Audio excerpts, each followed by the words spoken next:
Good day and welcome back to another DBZ Dokkan Battle video. So in this video we are going to cover the EZA or the Extreme Z battle for the Strength Janemba. So he becomes pretty good. He becomes a +3 key 130% top lead for strength across the board.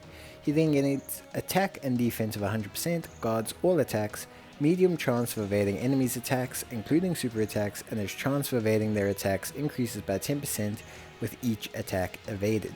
So basically what that means is he's going to be a SPR king, because basically, especially in category SPR, he can guard a lot of attacks, which will reduce damage significantly. And if you put him in front of a lot of attacks, chances are his evasion stacks will build up. From what I've seen on JP's side and everything, I don't have this card, but from what I've seen, he's pretty good. He's not maybe as good as some people wanted him to be, but this EZA is still very much worth it and brings him to a much more relevant position in the meta of Dokkan. So obviously in terms of team build, Fusion category is going to be the most effective category here. In terms of free-to-play units, we don't have a lot of options, but we do have the Ghost Tanks, great card, and we'll use the Veku because even without orbs, I think he will do perfectly fine from a defensive standpoint. The rest of them we can kind of just leave to the side, and we're not going to use the LR or anything because we want to obviously kind of have the units sitting in a respectable situation. The best lead for this team is going to be the blue AGL Gogeta, the blue the Super Saiyan blue transformation Gogeta. Then the Int Gogeta with his recent EZA is going to be a crucial card, and then the rest I'll probably fly with Ghost Tanks, Veku. We'll have Go Tanks, and we'll have the Tech SS4 Gogeta. If you have the Int SS4 Gogeta, you can obviously use him instead. He will also be quite solid. You can use also the Strength Gogeta as well if you need someone to fill in on the slot. If you don't have the Int one, the Strength one might fill in just as well. He'll be a little bit worse, but he should still do some decent damage up to a certain point. But here we're just going to watch Int Gogeta get to work. We're going to probably see the first couple stages tumble quite easily. So in terms of this EZA for this card, I think he becomes pretty decent. He becomes solid. His links are pretty good across the board, and he does link okay with the new Tech Janemba. I think a lot of people are a bit underwhelmed because they obviously wanted him to be the best EZA in the game, very similar to how his Int counterpart was a couple of years back. But I think his EZA brings him to a respectable point. I don't think his card is about damage. I think his build is very clearly about that defense, about the ability to have defensive options, and the evasion itself particularly is primed towards Extreme Super Battle Road, where he will be taking a lot of attacks in one turn, and will allow him to build up stacks of evasion, and also keeps him relevant for longer events like LGE and things like that, whereby he will at least take a couple attacks and allow him to get a couple stacks of that evasion up till the final round of LG, obviously, where they prevent you from evading. But yeah, the first couple stages not going to be too difficult here. I think if you are a new player, if you don't have these kind of options in terms of your fusion team, you could definitely consider using this Kid Goten. You could use this Gogeta as well. I don't suggest using them, mainly because they're not that great. They're both primed for being on movie heroes teams, the Gogeta, and being on the Majin Buu Saga team with Goku family units for the Goten. So they're not really going to be units that you're going to want to rock up and roll in with this stage, but you can use them if you're in a bind. Strength Gogeta is probably your second best, most solid option, and I would avoid physical units at all costs, barring maybe the LR itself. But yeah, we'll hop right into stage 3. Nothing too much has happened right now. He can't have his defense lowered, but that's about it. So right now we're sitting quite pretty. The thing about the fusion team is it doesn't actually carry that much utility in itself. They don't carry like a lot of attack lowering and and the sealing and stunning and everything. Go tanks and ghost tanks both have stuns, but beyond that, yeah, the rest of the team's not too, especially this one, is not too big on the utility side of things. The int and the strength Gogeta do a great job in lowering attack and defense, which is obviously very, very helpful. But beyond that, they don't have much in the way of sealing or anything, so it's somewhat irrelevant if he prevents you from sealing him or stunning him, as most EZAs do anyway.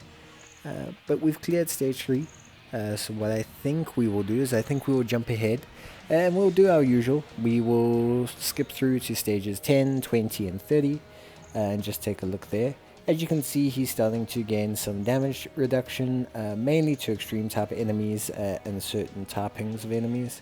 And obviously there's a couple missions, the first being the usual, cleared level 10 in 1 minute 40, clear level 20 in 2 minutes 10, and then finish any stage above level 20 with the required category units. But yeah, we'll jump ahead and then we'll just take a look at how everything's going. So here we are at stage 10. We have some damage resistances coming up. Obviously super and extreme physical types are no longer valid, extreme types are no longer valid, so it's just super agility, super tech, super int and super strength who have the full damage effect, and then obviously fusion type is still the only defensive category that works. He is immune to stunning, he is immune to reductions in defense. So you can technically still seal him. Obviously, like I say, sealers are not necessarily the most reliable units to find in Fusion, but if you do have one, I don't even know who seals in Fusion. I cannot remember a sealer in Fusion that is not the physical go tanks. He seals, which is quite solid, but he's the only one that I know of. So yeah,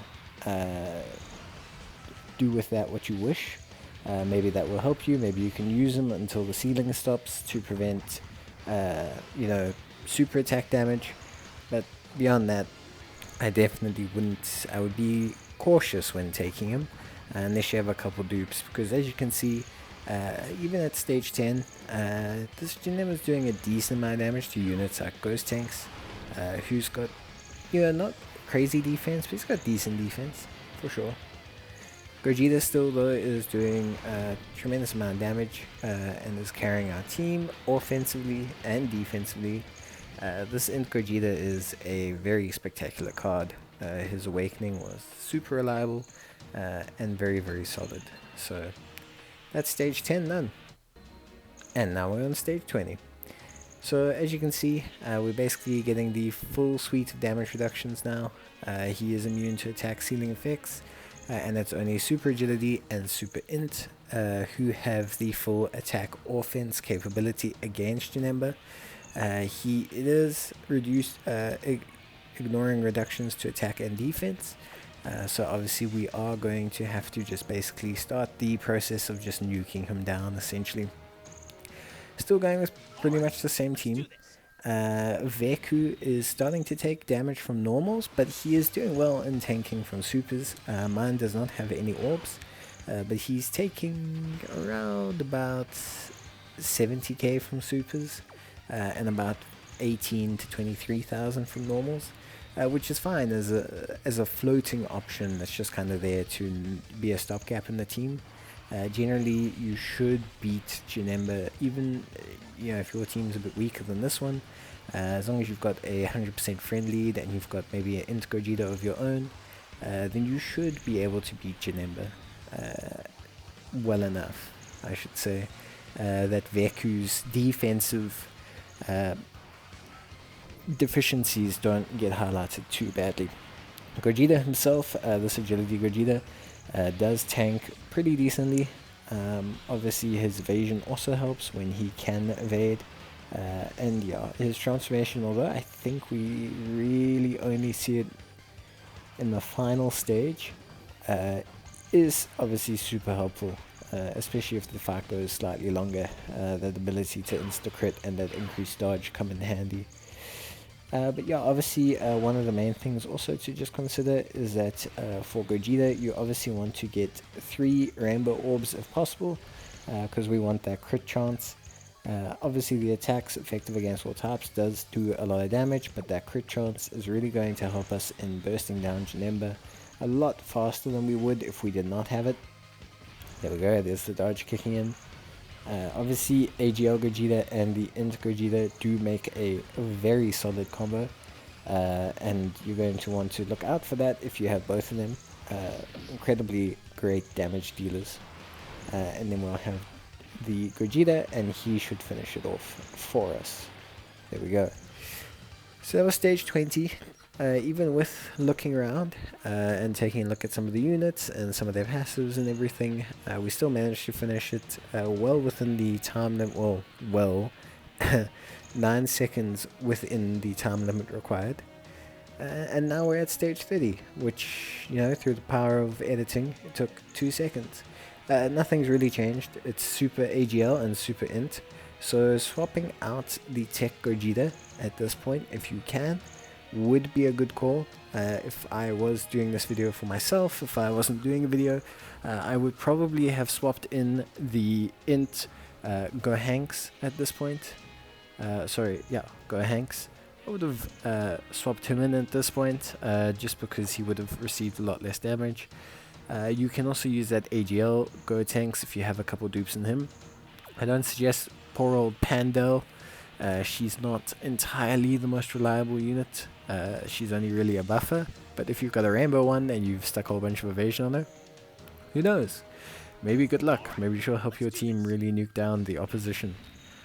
But here we go, entering into the final stage, and so far so smooth. We haven't died along the entire way. Even off screen I didn't really have too many problems, just basically making sure that Gogeta and Int Gogeta are on rotation, and that on the other rotation is Gogeta and Gotenks, and just kind of swapping units around from time to time if there's a, you know, bevy or an assault or a barrage of attacks on like Veku, or, you know, maybe Ghost Tanks before he can get off his super. Ghost Tanks after his super takes double digits, which is pretty decent, obviously. Shows again his versatility and his solid performance. And then, yeah, beyond that, most of the units do alright. Veku, I think if you stick orbs in them, would do substantially better, especially damage wise, but definitely from a tanking perspective, he would probably be back under 20k damage per hit. You can see there he's taking about 35. And this Tech Gogeta as well also begins to take quite a large chunk of damage. Once you get to the stage, he's taking like 50 per hit, yeah, 54,000 per hit. So, you know, it is a little bit more daunting, but the one nice thing about this team is obviously we're running Ghost Tanks, and Ghost Tanks does this really cool thing of regenerating a lot of health. He replenishes a lot of health with his passive skill once you give him quite a few rainbow orbs, so definitely suggest taking him along, even just for the healing benefit. It's very helpful and helps keep you up in this kind of environment.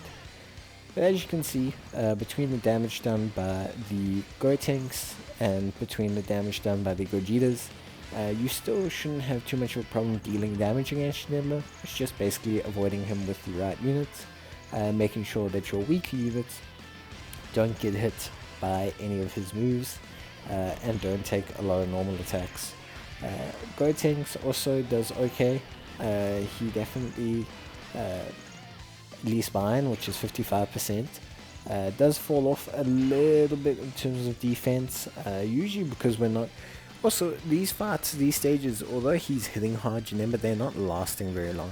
The raw damage output of the Gogetas, you know, alongside the additional support from the Ghost Tanks who can hit, you know, 2 million, and Go Tanks who can hit 2 million by the time he's transformed. You're like, at that point you are doing a lot of damage. I mean, these Gogetas are doing a lot of damage, and it just basically, you know, prevents us from going super far into the fight. But yeah, that's going to be it. We're going to wrap it up with a crit from Gogeta, and that is the Janemba Easy 8. So wasn't too bad, honestly. My team was very, very good though. I won't deny the fact that having a Rainbow AGL Gogeta and an Int Gogeta does help a lot. But I think if you have both of them, even just at 55% or with a dupe, and you take the 100% friend lead, and you play smart, you should manage to make it through this. I would farm this stage myself personally for a little bit, but beyond that, I don't think it's that farmable a stage, at least not until I have Int Gogeta SS4 to fill in the start on my team. But yeah, we'll leave his passive and his changes up on the screen. And maybe we'll try and take a look at them in the SBR or the Extreme SBR. Since I don't have him, we'll have to take him as a friend lead. But cool, cheers, and bye.